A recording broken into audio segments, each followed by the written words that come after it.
3, 2, 1, tem... Tinha um cara que estudava comigo. Episódio 2, hackeamento da cultura.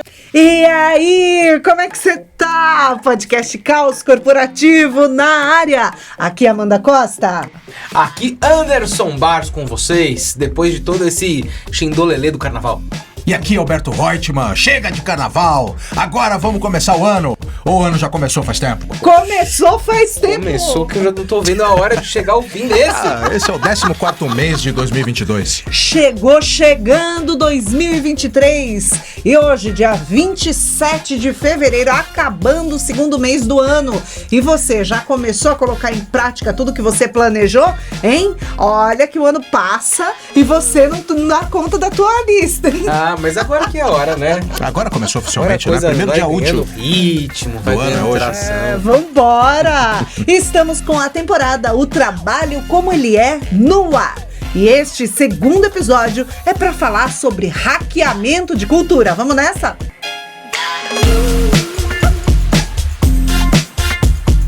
O que é cultura organizacional? O que é, afinal? Materializem pra mim, meninos. Nesse episódio, onde nós vamos falar sobre hackeamento de cultura, o bom é começar explicando o que é cultura, não é verdade? Você sabe que a gente podia trazer pra cá, Amanda, 1 milhão de hipóteses e teses e coisas complexas para explicar justamente sua pergunta, o que é a cultura de uma organização.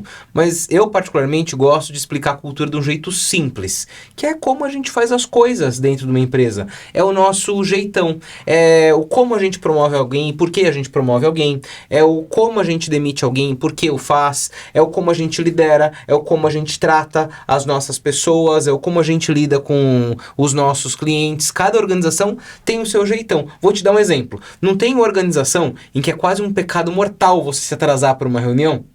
Sim. Assim como existem outras em que todo mundo se atrasa para todas as reuniões e isso é tido como normal. Isso faz parte dos nossos jeitos, da vida como ela é dentro de uma empresa. É isso que é cultura. Gostei, cultura é o jeitão da empresa. E por que é tão difícil? Já que é tão simples, Alberto. O papa da cultura se chama Anderson Barros. É muito difícil dividir uma mesa com o cara que mais entende cultura organizacional. Referências ao meu sócio querido, o cara que mais entende cultura no país, que sai da América Latina, ou talvez do mundo. Ou da galáxia. Ou da galáxia.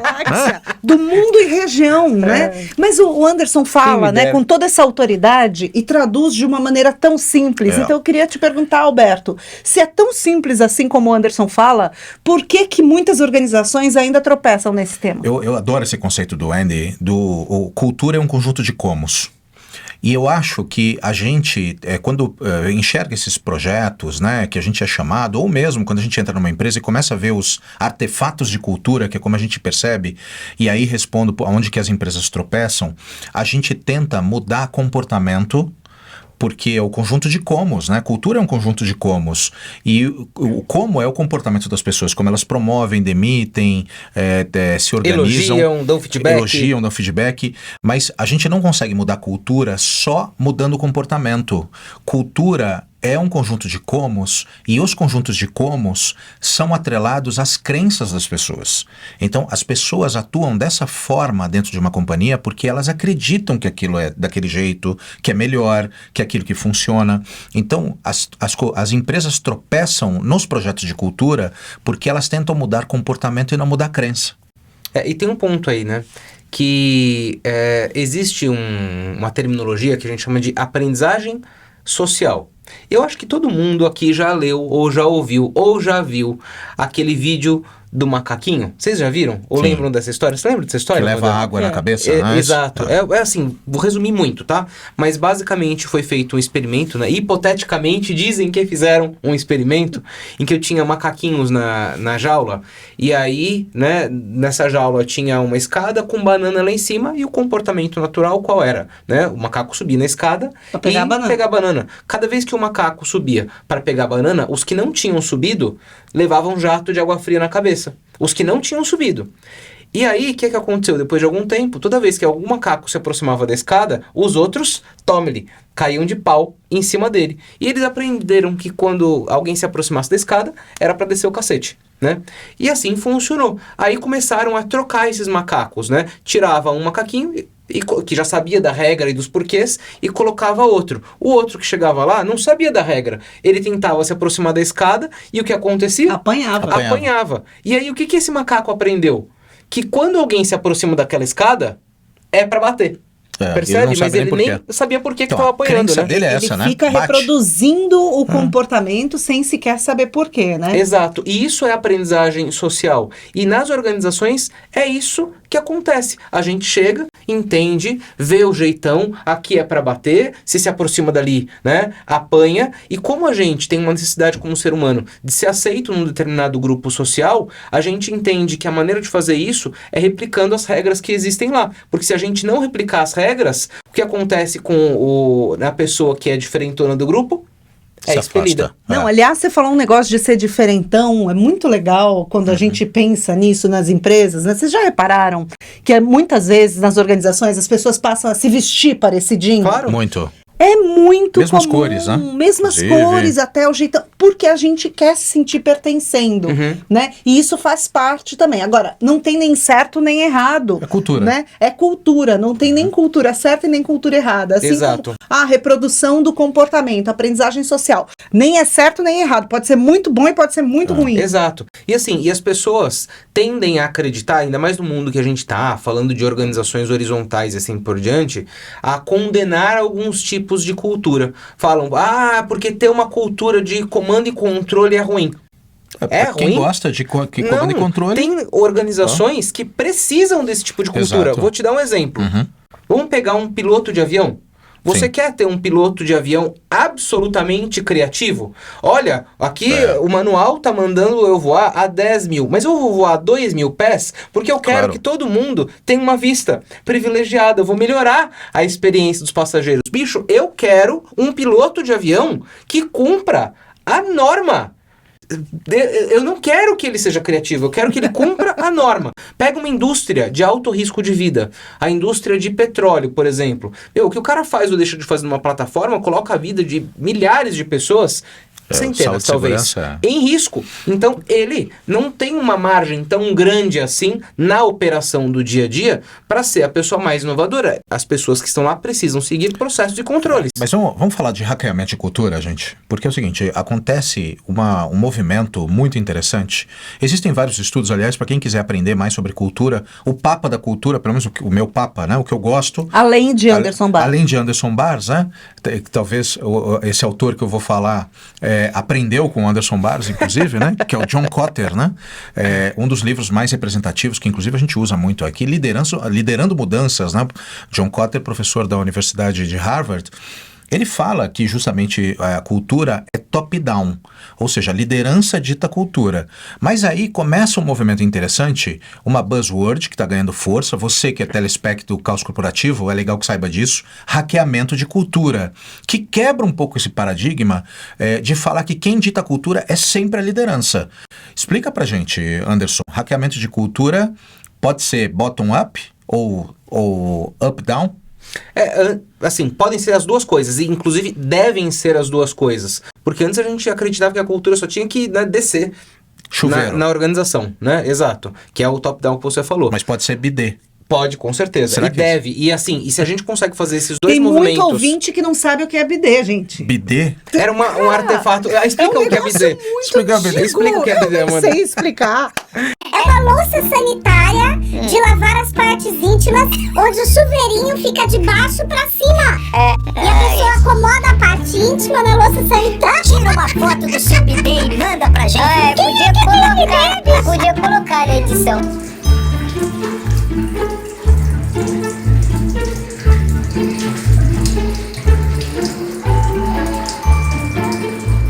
Outro dia eu vi um bidê. Bidê o balde, tinha uma banda também.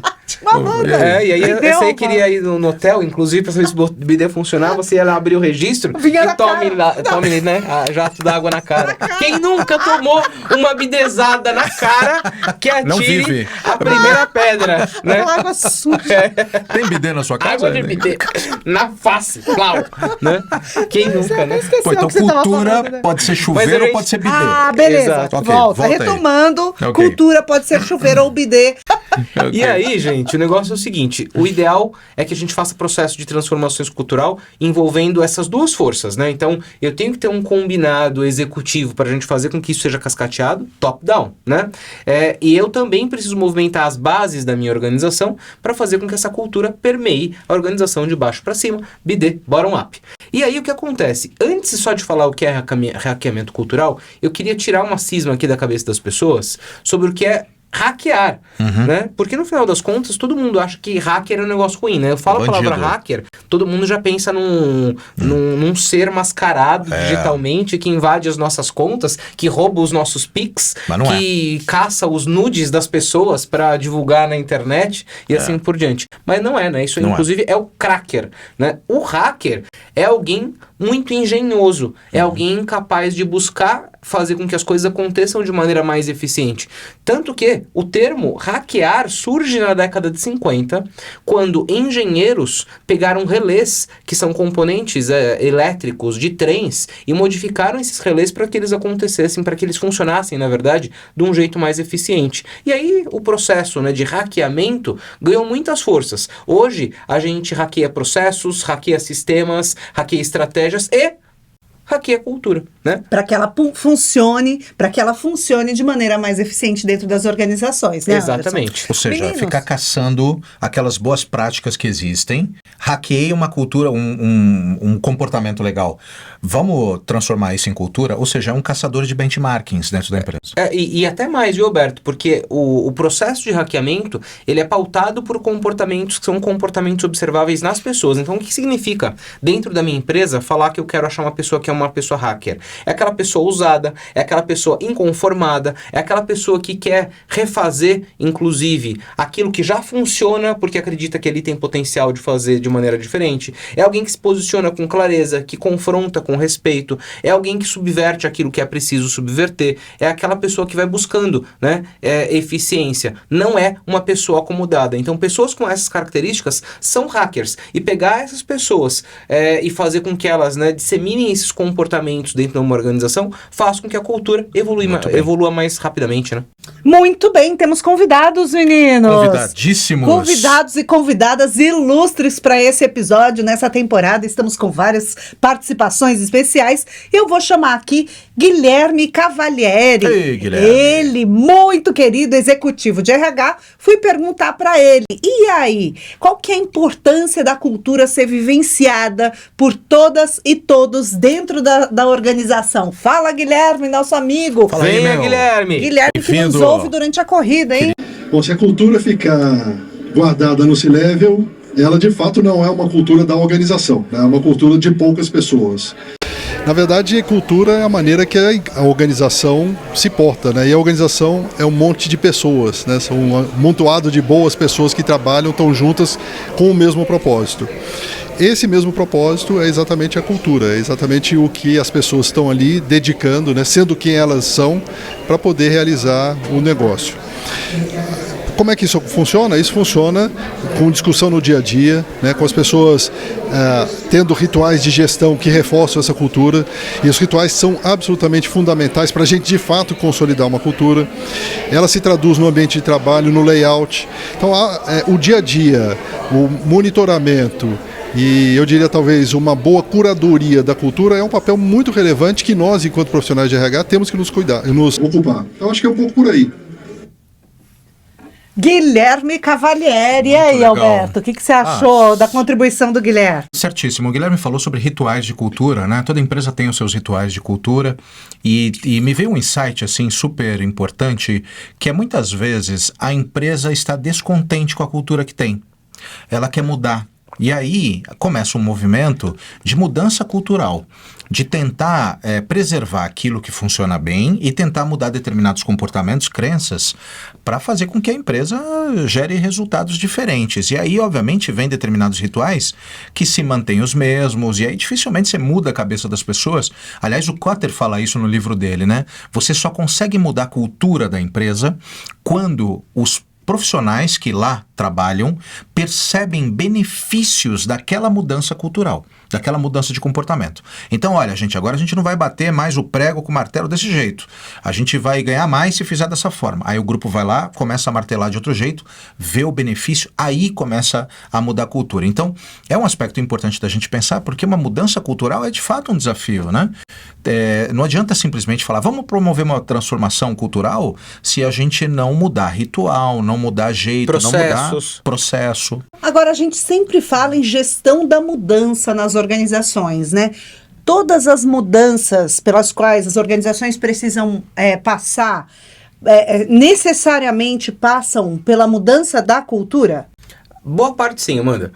Porque quando a gente está falando de gestão da mudança, muitas vezes a gente está falando de implementação de algo que mude a rotina daquela organização. E não existem grandes mudanças de processos ou de sistemas sem mudanças de comportamentos. Uma vez que para as pessoas, por exemplo, de um determinado time comercial deixarem de fazer o processo do jeito A e passar a fazer do jeito B, elas vão ter que pensar a respeito daquilo de um novo jeito, e isso faz parte da cultura, faz parte a respeito, né, dos como a gente faz. Então, falar a respeito de gestão da mudança, muitas vezes é falar a respeito também de mudança da cultura daquela organização. E, inclusive, um dado curioso aqui pra gente, hein? Para ressaltar até a fala do Alberto.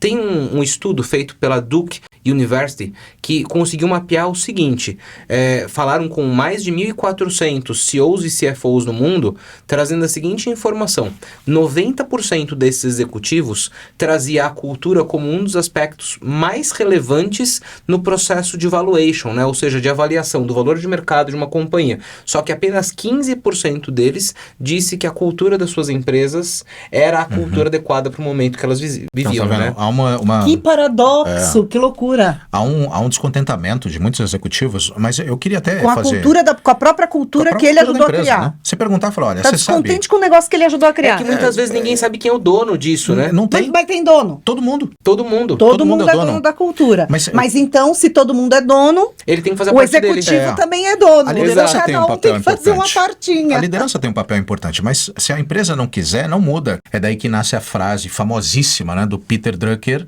de que a cultura come a estratégia no café da manhã. Você tem um monte de executivo que quer colocar estratégias novas para mudar a cultura e não vai mudar nunca. Ou então é o seguinte, né? Não vai mudar nem a organização, não vai implementar a estratégia se a sua cultura, na sua organização, não estiver a favor da sua estratégia. Não vai adiantar nada. A coisa não vai Elas acontecer. precisam se conversar, né? Vamos de mais convidados? Bora. Vamos lá. Vem que vem ela, queridíssima, nossa amiga Marisa. uma grande executiva do mercado. Olha, ela veio? Marisa Ela veio? Nanini, Ok, ela que é Marisa. diretora de Corporate Learning no UOL EdTech, grande parceiro Ei, da Marisa. Escola do Caos. Marisa, e aí esse papo de cultura, como é que faz para fazer funcionar? Cultura é um assunto que tomou uma importância maior e passou a ser uma questão de vida real e urgente para o negócio. Então, cultura hoje, para mim, é uma disciplina de negócio e não mais alguma prática que ficava restrita ali ao mundinho de RH. Por quê? Porque a gente tem muita coisa acontecendo, muita mudança, muita incorporação de negócio, inovação, multiplicidade de gêneros, diversidade. Então, o que acontece? A gente percebeu que precisa ficar realinhando, redefinindo a cultura, porque a cultura também, ela de alguma maneira, ela tem ali os seus essentials, mas ela precisa ser redefinida, ela precisa ser revisitada para que ela de fato reflita o propósito da companhia, que ela seja percebida pelo colaborador como algo real. E a gente precisa capacitar, treinar e disseminar para que o pessoal possa aplicar. Porque a cultura, se não fica alguma coisa estampada num quadro de parede, como era no passado, e que no fundo não tem muito a ver com a gente, colaborador de empresa. Então a gente precisa de alguma maneira explicar e mostrar formas através das quais a gente reforça a cultura, até para facilitar o engajamento, a integração de novos colaboradores e a unificação de um grupo em torno de um único propósito, de um único objetivo. Fantástico. Eu queria até passar um marca-texto aqui numa das falas da Marisa, que é o seguinte: cultura foi um tema que ganhou relevância nos últimos anos. E foi mesmo. Porque sabe um dos momentos mais complexos na gestão cultural de uma organização? Os processos de M&A, ou seja, de fusões e aquisições, em que você une duas empresas que funcionavam, que tinham jeitões diferentes. E aí é a hora, cientificamente falando, né, que o bicho pega. É como a gente pensar em empresas que são de outros países, né, multinacionais, que acabam se instalando em países diferentes, o quanto é difícil, né, implementar o jeitão de fazer as coisas, que era como era feito no país de origem, num novo país, porque isso tem a ver com a cultura do local também, o jeito das pessoas viverem, o jeito das pessoas tomarem decisões, o jeito das pessoas saírem juntas para almoçar ou não, enfim, às vezes a gente tem que levar isso em conta. A gente pensar, porque uma vez eu estava na TD, aliás, a TD está chegando em maio, né? Nós vamos estar lá, se Deus quiser. Acho que vamos, né? Em San Diego, né? É bom. San Diego, legal, né? Legal. Califórnia, legal. Quem quiser ir com a gente, vambora. Vamos, inclusive, trazer o Red Hot Chili Peppers na nossa comitiva. Vamos nessa andar de skate lá. Mas eu vi uma coisa muito legal, que cultura, quando a gente fala de cultura, não tem assim, vamos mudar um pouquinho da cultura, vamos mudar parcialmente a cultura. Hoje a gente já mudou metade da cultura. Cultura ou você muda radicalmente, ou é ou não é. Mas não é um processo do dia a dia? Mas então não dá para ser do dia para noite a mudança. Por isso que, eu não me lembro do nome da palestrante, mas ela falou algo que me marcou profundamente. Mudar de cultura é como mudar de sexo. Parece agressiva essa comparação, mas independente se a mudança que você vive, você passa a viver de forma completamente diferente. Então, passa pelo comportamento, da forma como se anda, como se come, como se veste, como escova os dentes, até que chega um momento que você é completamente diferente daquilo que você era. Bom, então, mas já que você fez essa analogia, a gente precisa colocar aqui que ninguém muda de sexo nem porque quer e nem de uma hora para outra. Sempre é um processo de transição, porque existe uma orientação. Então, agora, já começa que você a incomodar, fez essa analogia... Começa a cutucar, você começa a perceber... Mas o processo é um processo de transição. É um processo de transição. Que vai acontecendo aos poucos. Cultura também seria o caso? Também. É um processo de transição, quer dizer, tudo vai ficar diferente, mas não instalar não é de instalar dos dedos. Inclusive tem um dado, né, que os processos de evolução cultural, eles levam de 3 a 5 anos para se estabilizar. Então, nenhuma cultura se muda do dia para a noite. Agora, as coisas precisam continuar acontecendo, o trabalho precisa continuar sendo feito enquanto a cultura está evoluindo e está sendo hackeada. Como é que faz isso? Trocar o pneu do carro com o carro andando? O ponto fundamental é o seguinte, cultura não é... ou não pode ser, ou não deveria ser, voo de galinha. Olha, lançamos aqui o nosso novo propósito, os nossos novos valores. Agora se comportem assim. Mas é o que mais acontece por aí, né? Muito. Então, o negócio é o seguinte. Quem na sua organização vai ficar responsável pela gestão ativa dos rituais de cultura? Tem que ter um nome, tem que ter alguém cuidando disso, né? Cultura, você faz uma gestão ativa, né? Como que nós estamos? Qual que é o percentual de implementação da nova cultura? Hoje em dia existem ferramentas, você consegue levantar dados a respeito disso. A gente faz isso aqui na Escola do Caos, inclusive. Você levanta dados. Quanto que a nova cultura já está aderente ou não está ainda aderente? Qual ritual que a gente precisa implementar? Como é que a gente pega os nossos rituais de pessoas e começa a desdobrar a cultura dentro dos rituais de pessoas? Quais são os exemplos que os líderes vão dar? O quanto as pessoas se sentem parte, né? Porque eu acho que esse papo de cultura é um papo que às vezes dá a impressão que assim, é só coisa do C-Level, é só coisa da diretoria. E o legal é que todo mundo, toda a comunidade, é uma comunidade, uma empresa é uma comunidade, todo mundo precisa se sentir pertencendo e precisa se sentir responsável por fazer a cultura acontecer. Hackeamos as culturas todas? Hackeamos, é uma pena que hackearam o nosso tempo agora, né? Eu acho que sim, a gente podia passar... Horas falando aqui a respeito. Que aula de Anderson Barros aqui, Amanda Costa. Imagina, gente. Que tá aula, hein? Papo. Leve Anderson Barros para falar de cultura para sua companhia. Inclusive, eu tô indo viajar agora para Goiânia. Para falar do quê? Cultura. De cultura.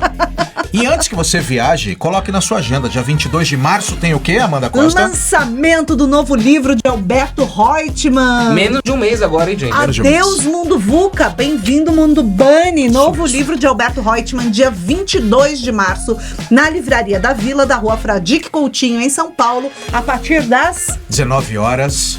Comes e bebes, chopp e dança. Teremos muito chopp e dança.